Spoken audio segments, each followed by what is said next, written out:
Hello everyone, and welcome to Porterhouse Fallout 4 Mod Reviews. I'm Porterhouse, and that's no bull. I apologize for this video being so late. Skyrim Special Edition dropped, and I absolutely positively had to take a look at that. I made a video for it. It's called my First Impressions video. It's up on my channel, and I encourage you to take a gaze at it. Anyway, back to Fallout 4, I have 2 weapon mods, a clothing mod, a clothing retexture mod, and finally a sweet, sweet Halloween mod for you to take a look at today. First up, we're going to take a look at the clothing retexture mod. This is Ultra Hi-rez Vault Suit Rehaul Slooty Edition by BlackBlossom. This is a retexture of the Slooty Vault Suit by Dixie Pig, so you're either going to need that mod or the Slooty Vault Suit for Atomic Bee by the Milk Drinker first. The textures are available in either 4K or an optional 2K version. For this review, I'll be using the 4K. The author recently updated the mod to include standalone unzipped male and female jumpsuits with this texture, but unfortunately there are no Bodyslides files for them yet.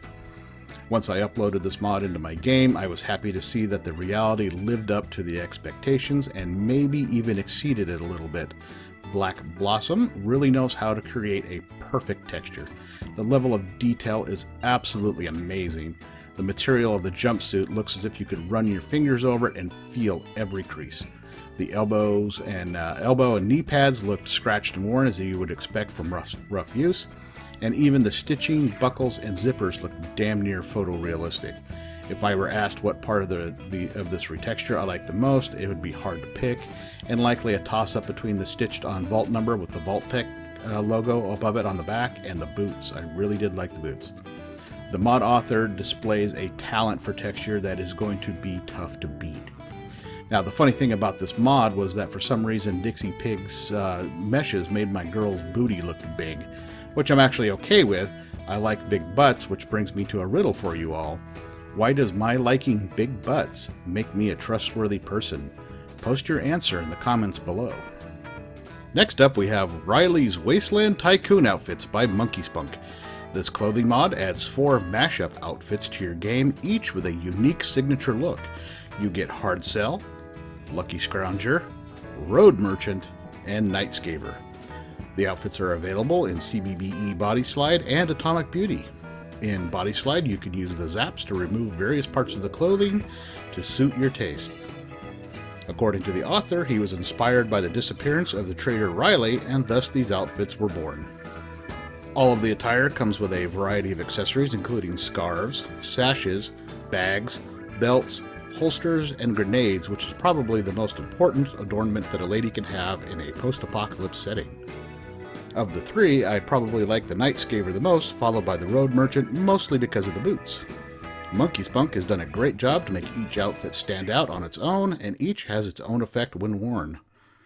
The Hard Sell and Road Merchant outfits give you a +3 to your charisma. The Lucky Scrounger outfit gives you +2 to your luck, and the Night Scaver outfit grants a +2 to agility and the chameleon effect. All of the outfits can be crafted at the chem station under utility, and then be taken to the armor workbench to add lining and weaves, and also you can modify your carry bonus. To get full functionality, you will have to download and install the Armorsmith patch on MunkySpunk's page. Obviously, this means you will need to have the Armorsmith Extended mod as well. Since all the outfits act essentially like vault suits, you can wear armor over it, although you might have to use the zap sliders to remove portions of the clothing to prevent clipping. All 4 outfits look fantastic and are just a little bit sexy as well. The first of the weapon mods we're going to look at is the custom Remington 1875 Revolver by theseventhdog. Before we get rolling on the mod first, let me give you a little bit of history. The Remington 875 was that company's first foray into the cartridge-based revolver market. While it was popular, it did not get the market share that Colt had because the Colt Peacemaker had already been out for a couple years. However, it was still highly thought of and well known for its reliability. Depending on when it was made, it could be chambered in .45 Colt, .44-40 Winchester, and .44 Remington. The 1875 revolver is a single action revolver, meaning that it had to be cocked each time before it was fired. The mod author has brought this piece of the Old West into the world of Fallout 4 and did so with absolute style. I'm not gonna lie, I love old revolvers, so when I saw a chance to bring one into Fallout 4, I leapt at it. The Seventh Dog created this weapon with scratch-made models and textures, and it turned out wonderfully. To acquire the pistol, you have to go on a little quest to the Commonwealth Bank, which is not far from Fenelil Hall. Don't ask me how to pronounce it, I don't know. And you have to go down in the basement and then break into a safe, fighting off bad guys pretty much every step of the way. However, once acquired, you can take it to a firearms workbench, and you have a couple options for finishes and grips. The pistol definitely packs a punch, and although you won't hear it in the clips, I may have yeehawed cowboy style a couple times while using it. The next weapon mod we're going to look at is the Widow Shotgun by Corvalho. If the author's name sounds familiar, that's because I covered his modular AN-94 a couple episodes back and absolutely loved it. I normally don't use double-barrel shotguns in the game, but I will definitely make an exception in this case. I was absolutely wowed by the design. This is without a doubt the sexiest looking weapon that I have seen so far for Fallout 4. Everything about this screams custom meshes and textures. The engraving, the wood texture, and the leather on the grips make this weapon mod really stand out. The shotgun is unique, and therefore for you to acquire it, you have to go on a little scavenging trip to Concord, where you will find a cellar with a secret. The author has provided a little map on his page, and it will show you exactly where it is. Once in the cellar, you find 2 skeletons and the shotgun. A nearby terminal will provide you with a bittersweet backstory behind the shotgun and its appearance. Once in hand, you can take it to a weapons workbench and modify it to suit your tastes. There are short and long stocks, 6 types of receivers, 7 ammo types, a muzzle brake and suppressor, and you can customize the zoom. Other features include custom sounds for the suppressed and regular version of the shotgun. Corvalho went all out on this mod, from the concept to its execution. This is hands down the coolest looking shotgun I have ever seen for Fallout 4. Our final mod of the review is one by Edible Grenade, who is the brilliant mind behind both the Skyrim-inspired TES-51 power armor and the Bioshock-inspired submersible power armor. This is the Pumpkin Pack mod. If you watched my previous reviews, you know I like fun, quirky mods, and this definitely fits the bill. The author has provided us with a Halloween-inspired mod that gives us 2 pumpkin head masks, one with a cloth hood, and one that makes you appear headless. It also gives you 2 pumpkin-based hammers, one with fire effects and one without. Both can be used with standard damage or with an overpowered option, and a neat little effect that frightens your enemies. To get access to the full effects, you must have some ranks in the Grim Reaper perks. The mod also gives you grenades, which are basically pumpkin-based Molotov grenades that have a cool, funny effect when used. And finally, there's a jack-o'-lantern settlement decoration. There's also a Halloween-themed loading screen, but as luck would have it, I could not get a screenshot of that. All of this is constructible under the chem station, except for the settlement decoration, of course. I must confess that almost immediately after installing this, I went a little bananas putting jack-o'-lanterns everywhere. That is such an awesome decoration.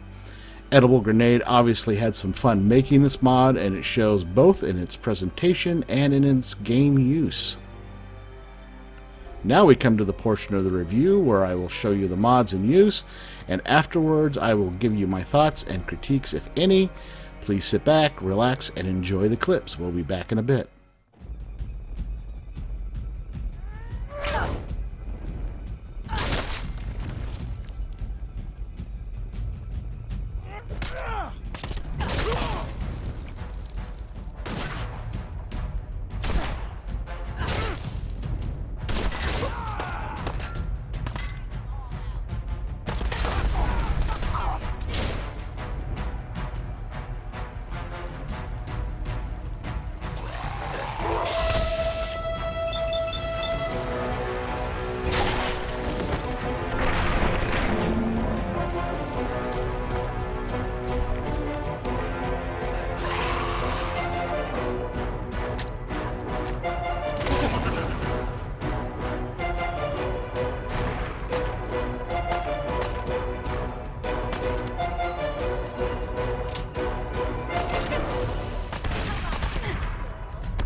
The action clips is always my favorite part of the review.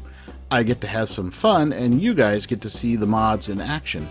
The BlackBlossom's Ultra Hi-rez Vault Suit Rehaul Slooty Edition, as I said earlier, looks magnificent and really demonstrates her professional level of skill. It's absolutely beautiful. And if you want your Vault Dweller to look his or her best, then this mod is a must-have. Rylee's Wasteland Tycoon outfits by MunkySpunk is imaginative, and all 4 unique outfits give your character and NPCs that sexy Wasteland professional look. Each one is extremely well done, and I only noticed minor clipping, and even then only in extreme poses. The fact that each outfit is very configurable and Bodyslide is a big plus. This is another mod that you simply must download and try out. The custom Remington 1875 Revolver by theseventhdog is an excellent pistol mod. The pistol really looks like the iconic real-life gun used in the Old West. It is perhaps just a tad OP, but then again, I really enjoyed dropping super mutants with a single round or two. The only suggestion I would make is to make the blued finish a bit less shiny. It might be because of my EMB, but in full light I actually had trouble telling the difference between that and the nickel finish.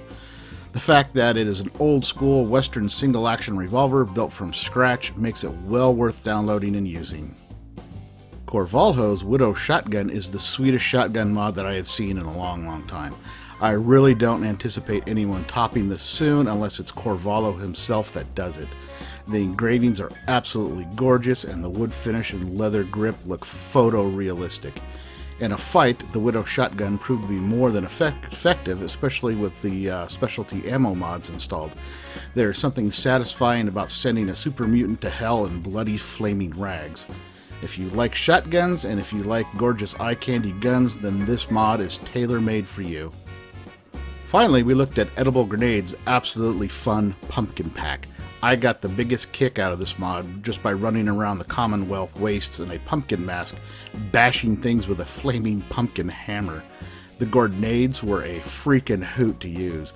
I found myself giggling along with the sound effect while I was using them, and I was also having flashbacks to the old Walt Disney Sleepy Hollow cartoon. If you want the best Halloween theme in your game, then you need this mod. With that, I say well done to all the authors.